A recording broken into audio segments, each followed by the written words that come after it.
Relógio marcando 8 horas e 2 minutos, uma quarta-feira, 27 de setembro de 2017. O doutor Zero Cost já está nos nossos estúdios. Antes de abrir o microfone, eu quero falar para você o que vai acontecer hoje, né? A sua agenda aí para quarta-feira, dia 27 de setembro. Aqui estão as principais notícias para você começar bem informado. Olha, presta atenção nessa palavra, a meta continua fechar as contas e na expectativa aí de conseguir recursos extra. O governo federal faz hoje 2 leilões em São Paulo e no Rio de Janeiro, que vão oferecer aí concessões no setor de energia. E um deles espera arrecadar 11 bilhões com a venda aí de 4 hidrelétricas. O valor é considerado importante para ajudar a equipe econômica de Temer a não ultrapassar aí o teto de 159 bilhões no rombo dos cofres públicos. Na Câmara, o trâmite da segunda denúncia contra o presidente começou ontem e hoje Temer deve ser oficialmente notificado. Então essas aí são as principais. Durante a programação nós vamos estar passando para você. Doutor Zero Cost, muito bom dia. Bom dia, Milton. Prazer enorme estar aqui de volta com você e com seus ouvintes, né? E você está falando em meta aí já, né? Falando em meta e... Meta do governo. O governo me lembra um pouco aquela família que está endividada, né? Aí você reúne a família e fala, nós não estamos conseguindo pagar as contas, né? E aí ele falou, e o garoto lá dá uma solução. Bom, porque o senhor não vai lá no banco e aumenta o cheque especial, né? Então o governo devia aí, tinha uma meta de 139 bi até a semana passada, né?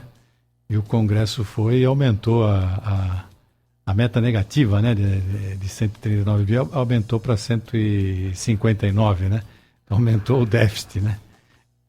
Então simplesmente aumentou o limite do cheque especial, né? Não fez nenhum programa para cortar isso realmente estruturalmente, né? Então isso é impressionante, porque a gente vê uma melhora do país, mas não vê um planejamento de médio e longo prazo, né? Sem dúvida. E na opinião do doutor, essa venda aí de 4 hidrelétricas, né? Ele espera arrecadar aí 11 bilhões. 11 bilhões. O que o senhor analisa sobre essas vendas? A parte de energia elétrica, eu acho que realmente ela tem que ser privatizada, né? Na verdade não é privatização, é uma concessão, né? Ou seja, você pega o bem, a usina, e transfere para o concessionário por um período de 30 anos, depois ele devolve isso para o governo, né? Durante esses 30 anos ele explora essa concessão. Existia no passado, vamos dizer assim, a energia elétrica é um produto de soberania nacional, né? Então, por exemplo, você não pode colocar isso na mão de uma multinacional, privatizar e entregar isso, por exemplo, para uma empresa na França. Vamos supor que depois o Brasil declara guerra contra a França, e aí a empresa vem aqui e desliga todos os geradores, né? Então você fica numa situação difícil, né? Mas, hoje a Europa toda, ela está, do ponto de vista energético, né? Do ponto de vista da energia elétrica, ela está toda interconectada, né? É uma malha só, cada vez mais densa, né? Então eu não vejo problema nisso, não. O único problema que eu vejo é a falta de padronização brasileira, né? Então, por exemplo, o que acontece? O Brasil, ele é sempre uma jabuticaba, né? Então, por exemplo, você gera energia em níveis de tensão ou de tensões que muitas vezes não são compatíveis até com o país vizinho, né? Vou te dar um exemplo.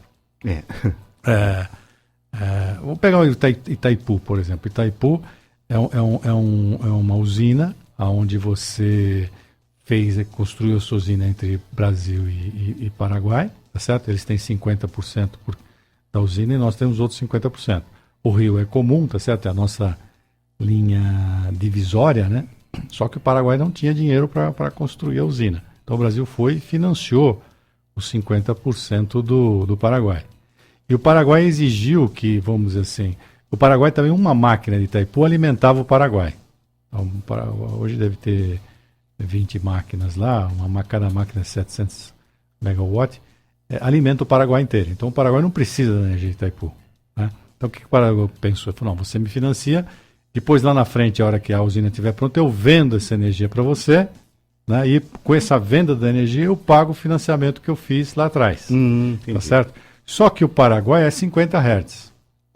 E o Brasil é 60 Hz, né, a frequência. Né? Significa 60 Hz, significa a onda, a senoide vibra 60 vezes por segundo. Então essa lâmpada que você tem aqui, ela acende e apaga 60 vezes no segundo. Como sua vista não consegue captar, você acha que está sempre acesa. Né? No Paraguai é 50 vezes por segundo. Então a gente gera metade da energia do Paraguai, leva para o Paraguai a 60 Hz, chega a 50 Hz, perdão, e lá a gente faz uma conversora, converte esses 50 Hz para 60 Hz e volta com essa energia para o Brasil. Então, por exemplo, ou seja, só na saída aí até o Paraguai em 60 Hz e voltar em 50, sabendo que o Paraguai não ia usar, né? A gente podia pegar a energia direto de Itaipu, mas não, a gente vai até o Paraguai, eles exigiram isso, e volta. Então construímos uma conversora, né? São alguns dezenas, centenas de milhões de reais, né, para construir uma conversora. Isso tudo por quê? Porque você não tem uma padronização. Isso, nós estamos aqui falando de custos, né, em todos esses programas, isso implica em custos. Né? Então, por exemplo, você tem, na energia elétrica, vamos pegar aqui, você tem 110 volts, depois você tem 220, depois você tem 380, 440 e vai embora. Então o Brasil é cheio de jabuticaba. Né? Então se você tivesse uma padronização, todo mundo é 220 volts, né? A energia é mais limpa, tem um custo menor, mas não, você tem o 127, tem o 115 e tal. Então o problema da padronização é horrível, né? A bitola do trem, por exemplo, né? O metrô de São Paulo não serve no do Rio, porque lá é, sei lá, 1,10, 1,20, aqui é 1,20, 1,10, não me lembro agora de cabeça. Né? Você não pode fazer intercâmbio de vagões, por exemplo. Né? Então a falta de padronização no Brasil é imensa. Mas, de qualquer maneira, eu acho que o governo tem que se concentrar nessas coisas básicas. Né? O senhor que é especialista em empresas, vai ser bom? Os empresários, essa venda das 4 de elétrica, vai chegar no produto final lá, vai ser melhor, vai ser pior? Como é que o senhor vê? Não, eu vejo com bons olhos. Eu acho que quando você privatiza, primeiro você tira a mão do Estado de cima, né? Eu acho que a privatização... Agora, você tem que privatizar com uma agência reguladora forte, né? Com marcos regulatórios fortes. Não adianta você simplesmente vender. Você tem que ter um intercâmbio entre o consumidor e o concessionário. Nós somos muito fracos perto do concessionário. Então, qual que é o modelo? O modelo é você ter uma agência regulatória. Então, a agência regulatória é a nossa voz. O que ela não pode ser é o que aconteceu no passado. Ela é, vamos dizer, politizada. Então, uma presidenta vai lá e fala, não, a energia agora é mais barata. Ela levanta de manhã e põe na caneta. É lógico que alguém vai pagar essa conta. Somos nós, de novo, lá na frente, com aumentos brutais. Né? Então, para segurar a inflação, ela diminuiu o custo da energia. Então, eu acho que, por exemplo, a privatização é boa desde que você tenha agências regulatórias profissionalizadas, ou seja, gente de mercado, gente que entende do riscado, vamos dizer assim. Tá certo. Bom, doutor, vamos lá então. Primeira pergunta aí, chegando por aqui. Hoje a gente começou falando de metas, né? Então aí o ouvinte quer saber já como as empresas definem metas. Bom, Milton, essa pergunta ela é bastante rica, né? A definição de metas nas empresas, né? A gente está falando aqui, nesses programas todos, sempre olhando para empresas, vamos dizer assim, com fins lucrativos, né? A gente não está falando aqui para empresas.org, né? Vamos supor, ou qualquer outro tipo de instituição, né? Então, as empresas, do modo geral, vamos pegar aquelas que têm maior musculatura, né? O que ela faz? Ela define um plano de ação anual, né?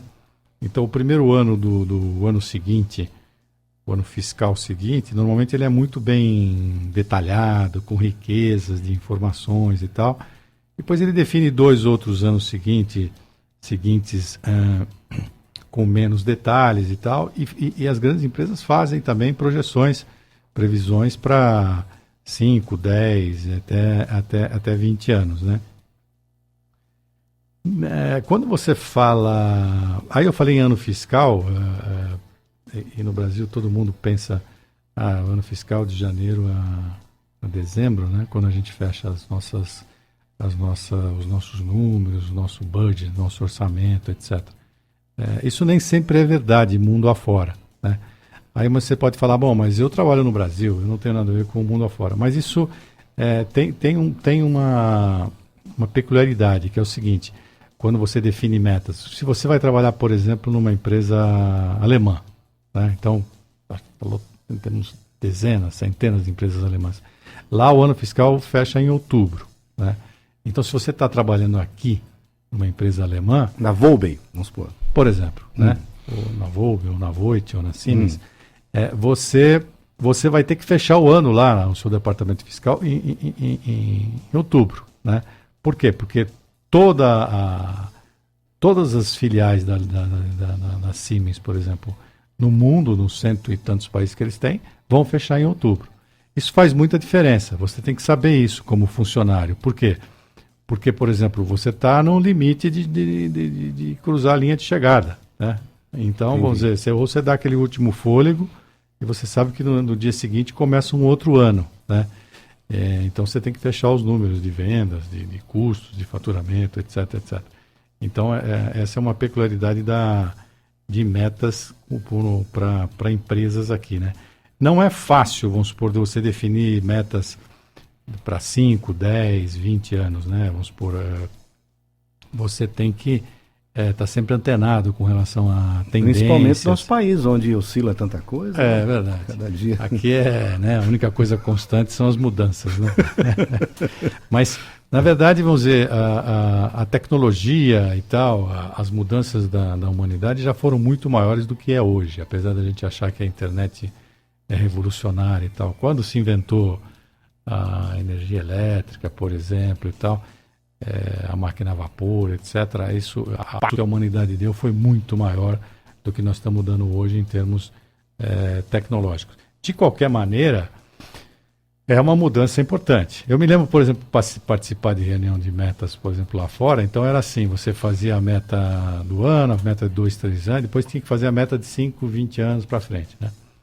E aí o que a gente fazia? Terminava a reunião, as pessoas saíam, iam tomar um café, não sei o quê, espairecia, né? Porque você voltava para a mesma sala, eram as mesmas pessoas, mas aí você tinha que falar, o seu discurso tinha que falar 20 anos, daqui a 20 anos, como é que nós vamos estar, né? Então tinha um break na reunião, né? Para não misturar as coisas, né? Falaram, vocês saem todo mundo agora, vão dar uma volta, tomam um café, daqui 15 minutos todo mundo de volta e vão falar sobre o futuro, né? Uma outra tendência que a gente fazia era assim, você pegava o seu segmento de mercado e você selecionava as melhores cabeças, né, naquele segmento, em nível mundial. Então, por exemplo, você chamava aquelas 20 pessoas, por exemplo, e fazia uma reunião com elas. O que você acha, o que você está achando? Fazia um brainstorming, na verdade, né, para definir metas daqui a 20 anos, por exemplo, né? Agora, é muito importante o colaborador saber como é que a empresa dele está, quais são as metas que a empresa dele tem, né? Principalmente a grande empresa, onde a meta está muito distante daquele colaborador que está lá no final da linha, né? Eu acho que a próxima pergunta foi colocada aqui para a gente. Uma metodologia para criar meta. Seria uma receita? Seria... como o senhor explicaria para o nosso ouvinte, né? Eu acho que ele quer dizer o seguinte, ele quer saber como é que ele começa assim, ele tem uma empresa, ele quer criar uma meta para a empresa dele, que ele está montando a empresa agora, ele quer saber como é que é essa metodologia para criar as metas.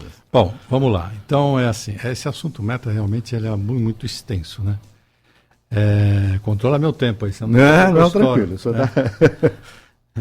Bom, é assim, uma coisa que a gente tem que definir é assim, a meta, ela pode ser feita através de métrica ou através de índices. Então, as grandes empresas usam índices, mas vamos falar de métricas, que é mais fácil, né? Então, por exemplo, você tem Vamos pegar um exemplo aqui. Você é responsável pela área trabalha no departamento comercial da empresa. Então você você fala, não, a minha meta esse mês é fazer 100 propostas, certo? E no mês que vem é fazer 110. Bom, tá bom. Então você tem uma meta baseado numa métrica, né? O que é a métrica? A métrica é um número absoluto. Então, por exemplo, você tinha 100 propostas para fazer, agora você tem 110. A métrica normalmente não te leva a lugar nenhum, mas é muito usada, né? Por que não te leva a lugar nenhum? Você fala, bom, ele fez 100, agora fez 110, ele melhorou. Será que ele melhorou, né? Ele fez 100 propostas, agora fez 110. A que valor ele fez? Então, por exemplo, ele fez 100 propostas de R$500. Então, ele fez R$50 mil o mês passado de proposta. Esse mês ele fez 110 propostas a R$100. Então, ele fez R$1.100 de proposta, né? Então, a métrica, normalmente, ela é muito usada, está no cotidiano, principalmente da pequena e média empresa, mas para a grande empresa ela não faz muito sentido, né? Não sei se você está me entendendo. Entendi. Para a grande empresa, vamos pegar soja, por exemplo. O cara fala assim, eu plantei o ano passado, eu colhi 1.000 toneladas, né, de soja. Isso é uma métrica. Esse ano eu colhi 1.200 toneladas. Bom, tá bom, você subiu 20%. Você melhorou? Eu não sei dizer como consultor, né? Por quê? Você colhia 1.000, agora colhe 1.200, sei lá, subiu 20%. Agora, o que você fez para subir 20%? Eu dobrei o pessoal, comprei o dobro de máquinas, tive que alugar um terreno 3 vezes maior, né? Então, meu custo triplicou e eu saí de 1.000, fui para 1.200, estou tomando prejuízo. Entendi. Então, as grandes empresas usam índices, na verdade, não usam métricas. É muito mais fácil você controlar a empresa por índices. Por um índice ticket médio da proposta. Então ele pega o valor de todas as propostas, por exemplo, que ele fez no mês, divide pelo número de propostas. Então ele tem um número médio de valor por proposta. Esse valor aumentou ou diminuiu? Aí já é um índice. Entendi. Aí é uma boa meta. Entendeu? Entendi. Agora, controla o tempo aí, senão eu estou estourando aí já não. Não, são 8h20, tranquilo. Depois vai falar um pouquinho do assunto do jornal também, domingo, tá todo mundo querendo Então saber. vou só terminar assim, porque eu vi que você tem várias perguntas. Isso, tem. Eu vou explicar o seguinte, para grandes empresas, como é que funciona? Por exemplo, para grande empresa, você tem um problema que é o seguinte, por exemplo, vamos supor que você tem aqui uma fábrica no Brasil, uma na Argentina e outra lá em Miami, nos Estados Unidos. Então aqui você vende em reais, na Argentina você vende em pesos e nos Estados Unidos você vende em dólar. Como é que você controla a sua meta agora? Tá certo? Se você vai falar, não, eu tenho que vender R$5.000 por mês, mas e lá nos Estados Unidos? Quanto em dólar? E quanto em peso? Então, primeiro, por isso que a empresa com um pouco mais de musculatura, ela parte para a metodologia do índice, né? Então ela cria alguns índices para poder analisar a situação da empresa dela. Primeiro ponto. Segundo ponto, esses índices nessas grandes empresas estão profissionalizados. Então existem alguns sistemas que, vamos dizer assim, parametrizam esses índices, né? E conforme você vai alimentando os sistemas, aqueles índices vão sendo criados automaticamente. Por exemplo, vou te dar um exemplo de um índice que está aí no mercado, acho que há uns 30 anos, que é talvez um dos mais conhecidos, que é o BSC, que é o Balance Scorecard, né? E ali, depois do índice, você tem uma migração para cores, né? Por que cores? Vamos supor que você seja o CIO dessa empresa que você citou aí, Volkswagen, né? Então, o CIO da Volkswagen. Então, você é o número 1. Está sentado lá na Alemanha, tá certo, olhando para onde? Para o mapa mundi. Então, por exemplo, conforme a Argentina está vendendo e tá atingindo os índices dela, vamos supor, em alguns segmentos e alguns departamentos, as cores vão ficando verde, por exemplo, né? O azul, vamos supor que você defina lá. Defina azul quando está indo tudo bem, amarelo quando é para você prestar atenção e vermelho quando a coisa vai mais bem. Então você olha para o seu mapa mundi e vê lá, olha, na Malásia está vermelho, né? No Brasil está verde. Aí o que você faz? Você lá como número 1, você vai dando um zoom na Malásia, tá certo? Aí você vai criando, o sistema cria o que o pessoal chama de layers, né, camadas. Então você vai falar, tá bom, deixa eu cavucar aqui a Malásia, o que está acontecendo. Aí você vai, não, mas o faturamento em tanto não sei o quê, em dólar é tanto, lá em moeda local é não sei quanto, os malacos não estão indo muito bem, etc, etc. Então você tem um sistema de metas, às vezes por cores, né? Que é mais fácil pro Big Boss lá, pro número 1, administrar, tá certo? Então ele vai, depois ele vai detalhando, mas o ano passado aqui pelo meu, ele estava vermelho, esse ano ele está vermelho, se o ano que vem ele ficar vermelho também, troca esse time que tem na Malásia, entendeu? Mas tô vendo que você tem mais pergunta aí?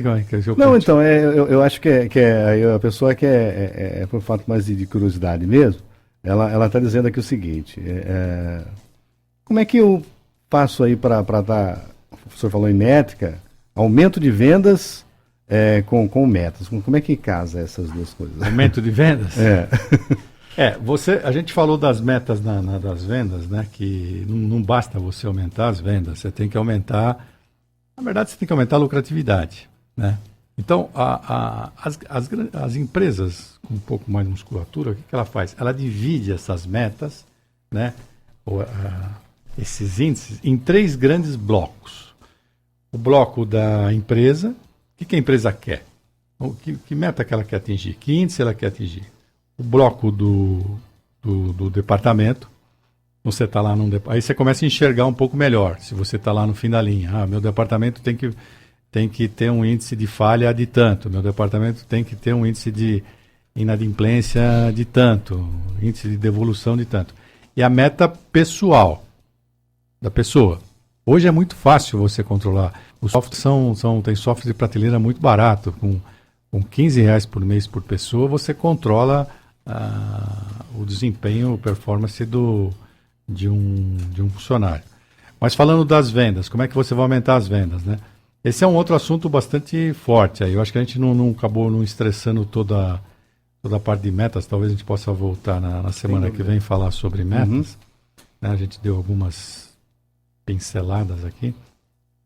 Mas eu acho de vendas, eu acho assim, falando aqui, por exemplo, para o mercado local, aqui, vamos pegar um caso específico, depois a gente fala no macro, por exemplo, para lojistas e tal. A gente tem que incrementar a venda local, né? Não tem muito. Você lembra quando você é mais novo que eu, mas você lembra eu lembro que eu ia na padaria comprar o pão lá para minha mãe, para meu pai, não sei o que, ou ia no bar, né? Só tinha o bar e o bar vendia cereais, né? Vendia arroz, feijão. Então você ia, o seu Manuel morava em cima, né? Você lembra? Morava em cima tudo junto ali. Da padaria, tá certo? Isso é extremamente inteligente, né? Por quê? Porque, olha o deslocamento dele, né? Ele desce uma escada e está no negócio dele, né? Isso mudou nos anos 70, principalmente. Até tem lei dizendo, não, você tem que morar não sei aonde, você tem que fazer tal coisa, né? Então, você tem que ter um condomínio não sei aonde. Aí o cara, ele chega de manhã, ele veste aqueles 700 quilos de lata, né? Põe nas costas e vai até o local de trabalho. Só aí ele já tem um custo enorme, né? Então, aproximar o produtor do consumidor, etc., etc., já diminui o custo barbaramente. Então, o que acontece com o brasileiro? E ele criou uma cultura, por exemplo, da compra, que é assim, eu tô em Nova Odessa, por exemplo, mas eu vou comprar essa calça lá no shopping Iguatemi de Campinas, né? Porque lá é R$30 mais barato. Ele pega o carro aqui em Nova Odessa, vai até o shopping Iguatemi, paga lá o estacionamento, não sei o quê, né? Compra a raio da calça e volta e fala... quer 4 sorvetes, mais uma pizza, sorvete. 3 quer ir no banheiro, o outro não, ele se estressa, né? E aí o que acontece? Ele foi até lá e voltou e falou, eu economizei R$30. Ele não economizou R$30, tá certo? Ele gastou 100 a mais, né? Tudo bem, talvez você vai falar, não, mas ele fez um passeio. Então, você tem que incrementar a venda local. Entendi. E esse é um problema enorme, né? Um problema enorme. Você me pergunta, bom, como é que vai resolver? Eu vejo aqui essas associações comerciais que fala, né? Associação de comércio, né? Eles têm esse problema enorme, eles têm que dar esse feedback. Agora, eu vou te comentar o que aconteceu agora, recentemente. Eu recebi uma visita. Como é que está o nosso tempo aí? Estouramos? Tá, tranquilo. Daqui 2 minutinhos a gente sai pro break. Não, eu acho que a gente consegue terminar já. Essa parte. Depois a gente vai comentar sobre o jornal, né? Tá, tinha esquecido o jornal. Então, veio um grupinho lá desses jovens aí que são idealizadores de startups e tal, foi me visitar. E justamente com essa questão de como fomentar o comércio local, né? Porque é interessante do ponto de vista de custo, né? Você sai daqui, compra sua calça ali, a janta lá, estuda aqui e tal, não sei o que, faz um trajeto muito pequeno e você tem um custo energético baixo, né? Do que você fala, não, eu tenho que ir para São Paulo para ir no oftalmo, eu tenho que ir, não sei, eu tenho que ir numa clínica, não sei do que, eu tenho que comprar a roupa da minha criança lá em Campinas, entendeu? Isso é... Nos Estados Unidos, por exemplo, cada 30 mil pessoas, como lá o poder aquisitivo é diferente, você já tem... O McDonald's sabe que ele vai ter que ter uma loja lá, o Burger não sei das quantas também já sabe, toda a infraestrutura vai como se fosse um combo, entendeu? Por quê? Para diminuir o deslocamento desse pessoal. Aqui, além de aumentar o deslocamento, a gente faz o deslocamento com o automóvel, que é outra ignorância relinchante, é uma coisa sem limites. O cara pega o carro para ir para lá. Ele não pega o metrô, não pega o ônibus, não pega o bonde, não pega o trem. Ele vai de carro. Ele sai daqui e vai para visitar a família dele na Bahia de carro. Isso é o fim da picada, né? Não existe um negócio de queimando combustível o tempo todo e violentando o planeta direto. Então, a ideia qual é? Você diminuir essas distâncias e fomentar o comércio local. Estava falando desses meninos que estiveram no escritório. Eles estão desenvolvendo um sistema, eu não sei te dar detalhes, porque eu não... Mas, por exemplo, desenvolver o mercado local. Você criar uma comunidade e falar, não, você tem isso aqui. Você quer ir a Campinas? Vá. Mas você tem isso aqui em Nova Odessa. Você tem isso aqui em Paulínia. Né? Consuma aqui. Inclusive, não sei, o preço é esse. Né? E é o mesmo fabricante, não sei, entendeu? Entendi. Desenvolver uma coisa assim. Eles estavam me falando, inclusive, o Milton, que este fim de semana, sábado e domingo agora, né? Eles estavam querendo fazer um teste digital aí na cidade de Nova Odessa, só para ver se, por exemplo, as pessoas... É um tipo de uma plataforma, se as pessoas baixariam esse aplicativo deles e tal, e ver se ele é realmente amigável e receber críticas, né, a esse respeito. Então, eu acho que essa é uma maneira de você vamos dizer, aumentar as suas vendas locais. Criar uma comunidade, que hoje é muito mais fácil através dessas ferramentas. Nossa, né? Tem o WhatsApp, tem tanta coisa aí, né? Tem tanta coisa que você pode fazer, né? Criar uma ferramenta aqui, por exemplo, cria uma comunidade local, tá certo? E essa comunidade local troque figurinhas, né? Muito que às vezes você não sabe. Ele tem lá uma fábrica de... Eu vi lá outro dia, eu estive lá em Americana, ele sai de lá para comprar lá no Brás, né? Comprar linha, comprar não sei o que e tal. Mas será que não tem ninguém aqui do lado que vende isso aqui para você? Você vai até São Paulo, né? Às vezes não tem, tudo bem, né? Mas, pô, faz um teste, um filtro primeiro e vê se você não tem uma solução interna, porque se você tiver, é comunidade, é que nem banco, por exemplo, o banco hoje não quer que você vá mais para a agência, tá certo? Ele não quer que você... Só no celular ali. Só no celular, você vai se deslocar até a agência, ele vai ter que ter um cara para te atender, ele não quer isso. Então eu acho que essa vai ser uma solução interessante. Eu acho que nesse final de semana, esses meninos vão testar. No próximo quarta-feira, eu te falo, vou perguntar para eles como é que foi o teste. Eu sei que eles vão fazer em Nova Odessa, né? Tá certo. Bom, doutor, eu acho que também com como é que eu diria para o senhor aí, com esse pós-crise, eu acho que a gente vai sair dela, um dia sai, né? As pessoas têm que abrir mais o olho, tem que valorizar mais o bolso, realmente aí não pode estar indo longe buscar as coisas e essa meta aí realmente. É a meta de que você tem que valorizar o que você ganha, valorizar o seu dinheiro, porque às vezes o senhor fez uma colocação muito interessante, que realmente, às vezes aí para o senhor, você vai ganhar lá, comprar uma calça de R$30, mas se eu colocar na ponta vai ficar mais caro do que, então a pessoa tem que já ter uma consciência. Bom, a gente vai com o nosso bloco agora, eu já volto já, para a gente comentar sobre A matéria que está interessante, o senhor falou até a fundação da Fiesp, o senhor falou esse final de semana. E vamos lá então, a gente vai e já volta já. Bom, doutor, já estamos de volta para a gente encerrar o nosso bate-papo aqui. Uma matéria que o senhor escreveu novamente aí no dia 24 de setembro de 2017, no último domingo, no jornal Tribuna Liberal, da Porteira para Fora, parte 17, ainda falando do padrão monetário. E o senhor diz aqui, né, abrindo aí a matéria, Roberto Simons pregava aí a intervenção do Estado na economia. E Gooding, o livre mercado. Esse tipo de discussão deveríamos aí ter antes das eleições de 2018. Um país com a indústria fraca deve pedir suporte ao governo ou não? Eu coloquei essa pergunta, né? Bom, não confunda Roberto Simons com o Mário Henrique Simons, né? Roberto Simons, ela é da primeira geração ali da década de 20 aqui um dos fundadores da Fiesp, né? Um homem extremamente letrado, assim como o Eugênio Goodin. Só que eles tinham posições totalmente diferentes, totalmente antagônicas, né?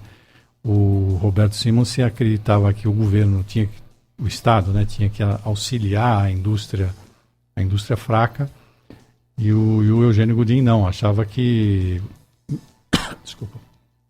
tinha que ter o livre mercado, ou seja, vamos competir, né?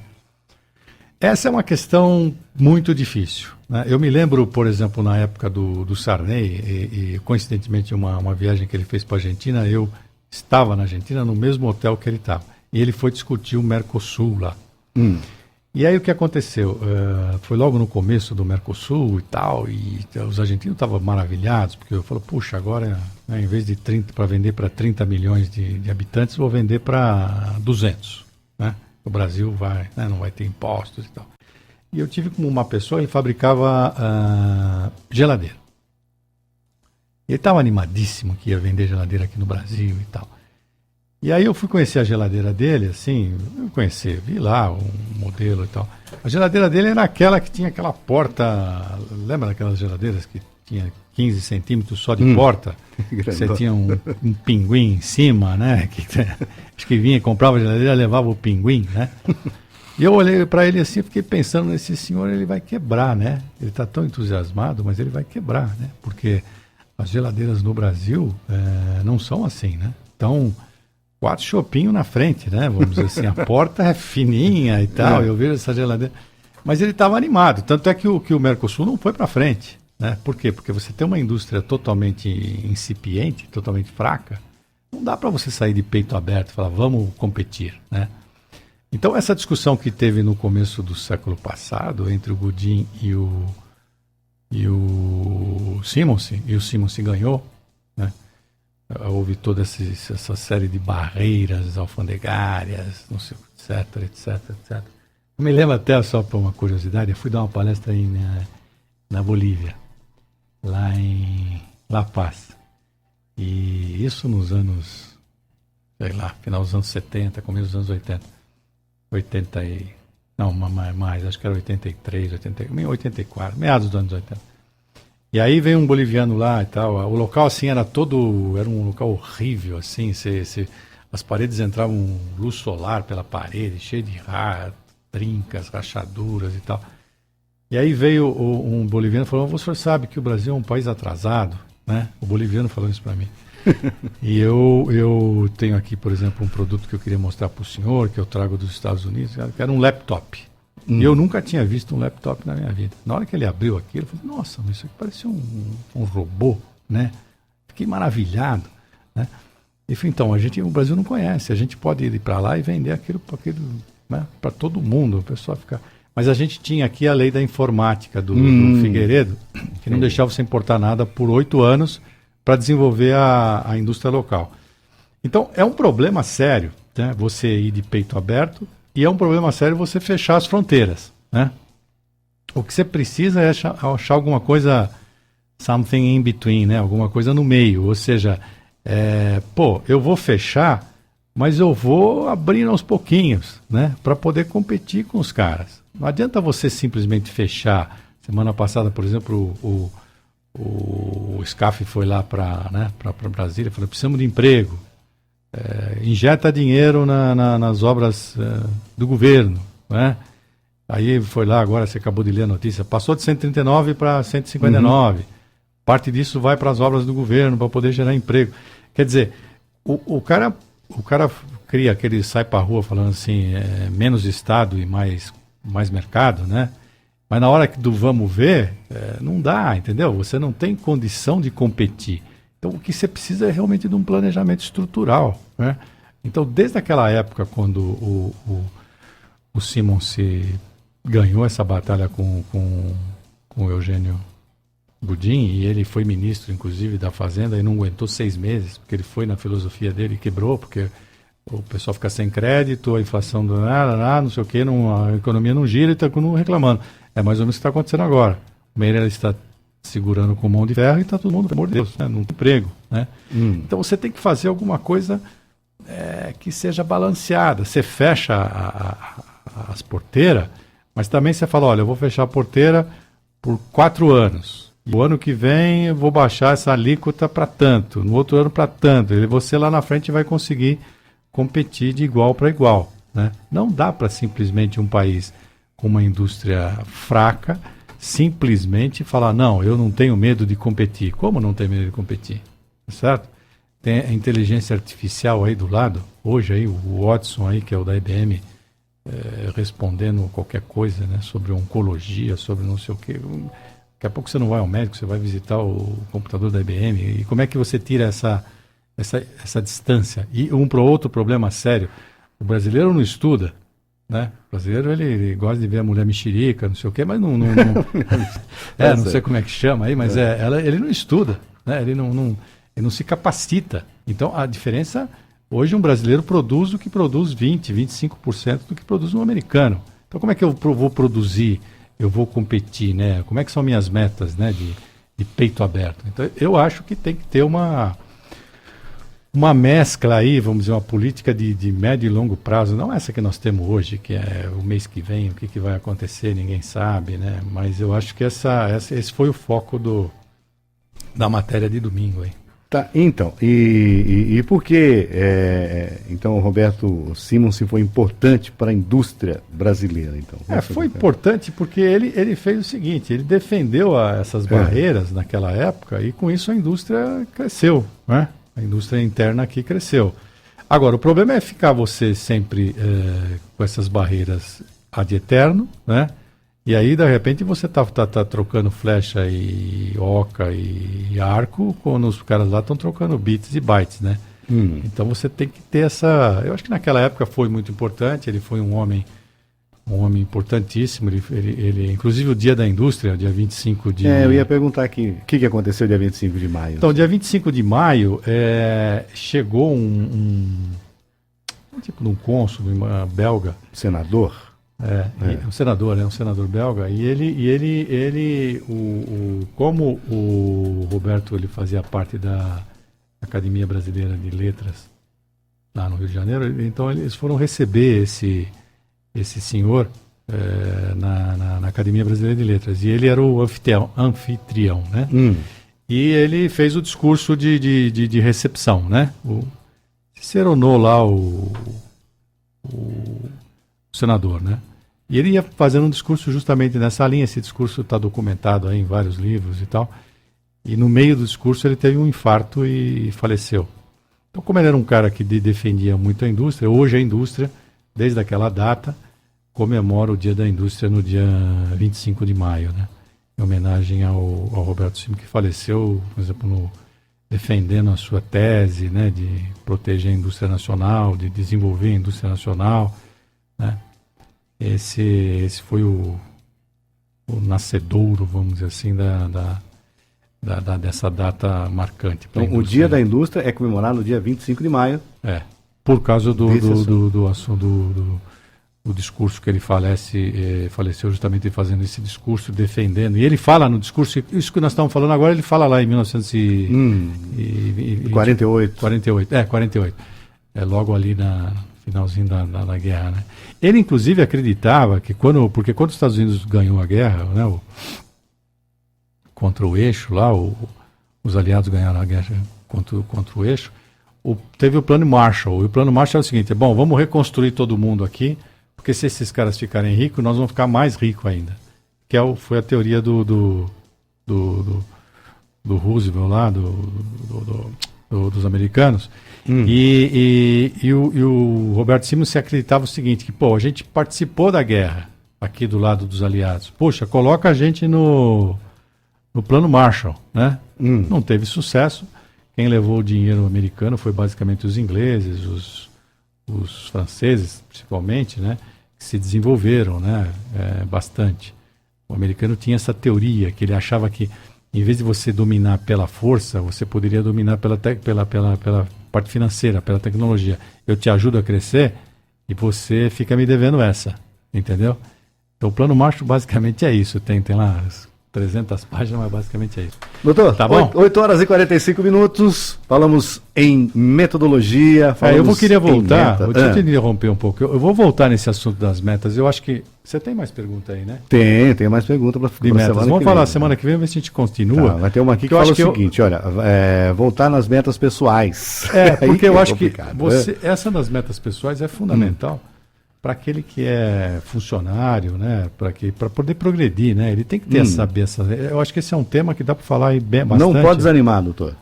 Não, desanimar jamais, né? Tenta outra vez, não deu certo. Não, a meta é isso. A meta, aliás, a meta, ela, por exemplo, você faz a meta do ano e tal, faz a meta para o outro ano, mas você tem essas reuniões periódicas para rever a meta. Você tem que estar sempre tentando ajustar, tentar novamente e tal. Vamos falar sobre isso no próximo encontro. Certo. Tá bom? Então, vou deixar aqui a nossa música aí. Sempre tem uma Qual música. É a música? É a música. Vou escolher. Essa música ela é gravada, primeiramente, pelo Raul Seixas, que é a música Tente Outra Vez. Tente outra vez. Usada bastante para palestras motivacionais. Mas como o nosso programa aqui ele tem um foco também sertanejo, a gente vai ouvir na voz de Zé de Camargo e Luciano. Tente Outra Vez. Maravilha. Desejo ao senhor um bom final de meio de semana, uma boa semana. Adoro essas suas surpresas. um bom dia para o senhor. Obrigado. E mais uma vez, obrigado. Não esquece dos meninos lá de Nova Odessa. Acho que eles vão testar lá aquele negócio das vendas. Espero que eles consigam. Dando um abraço para eles. Um abraço. Tchau. Um abraço para o senhor. Boa semana. Viu? Obrigado. Tá certo.